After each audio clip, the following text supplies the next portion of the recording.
একটা common question আসে আমাদের কাছে যে স্যার আমি এখন কি খাবো, আসলে আমার খাওয়া দাওয়ার কি অবস্থা। সবকিছু খেতে পারবেন, তবে সাধারণত আমরা বলি যেটা রেড মিট, গরুর মাংস, খাসির মাংস, ভেড়ার মাংস, এগুলোটা অ্যাভয়েড করেন। এবং ফার্মের মুরগি, ফার্মের চিকেন আর কি, ফার্মের ডিম। কেন ফার্মের মুরগি না করছি? এই কারণে না করছি, আমাদের দেশে যেটুক পরিমাণে হরমোন দেওয়ার দরকার, মানে একটা চিকেনের বড় হওয়ার জন্য, তার চেয়ে অনেক বেশি ব্যবহার করা হয়, 10 গুণ, 12 গুণ, 14 গুণ। আমি একজন পেশেন্টকে জিজ্ঞেস করলাম, ওনার এই বিজনেস আর কি, যে আপনি কি করেন? বলে আমার এরকম ফার্ম আছে। কিসের ফার্ম? মুরগি ফার্ম আছে। তাহলে কি করেন মুরগি ফার্মে?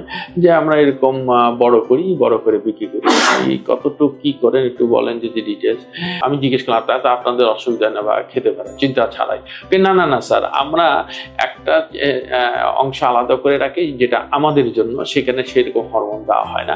আরেকটা হলো বড় করার জন্য, যত তাড়াতাড়ি বড় হবে তত তাড়াতাড়ি বিক্রি করবো, তত তাড়াতাড়ি আমাদের পয়সা আসবে। দেখুন, অতি সহজেই বলছে, কিন্তু মানুষের জীবন নিয়ে টানাটানি।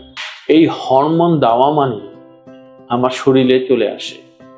আমি বিভিন্ন শাক সবজির মাধ্যমে বিভিন্ন রকম পেস্টিসাইড ইউজ করি, যেখানে ক্যান্সারের হওয়ার সম্ভাবনা খুবই বেশি। এই জিনিসগুলো খুব ভাবে সরকারের উচিত হবে যে এগুলো কন্ট্রোল করার জন্য। সহজেই তারা এইসব ইউজ করে, সহজেই বড় হয়ে যায়, সহজেই বিক্রি করে, এবং আমরা সেটা খাই।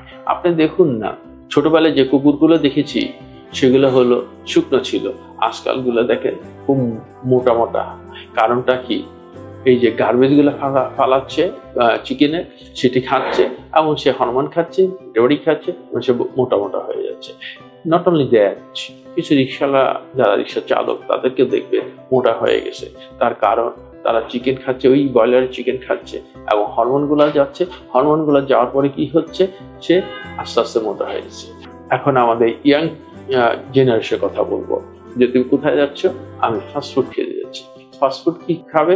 ফাস্টফুড খাবে ওই যে ধরেন চিকেন, এগুলা ফ্রাই চিকেন খাবে, ওটা খাবে, তারপরে পিঠা খাবে।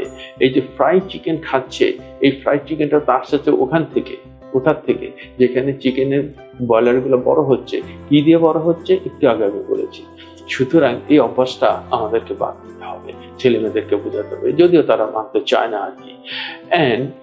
এগুলার সম্পূর্ণ দায়িত্ব শুধু আমাদের না, শুধু সরকারের না, সবাই। যেমন সরকারের, তেমন আমাদের চিন্তার ধারাটাকে চেঞ্জ করতে হবে।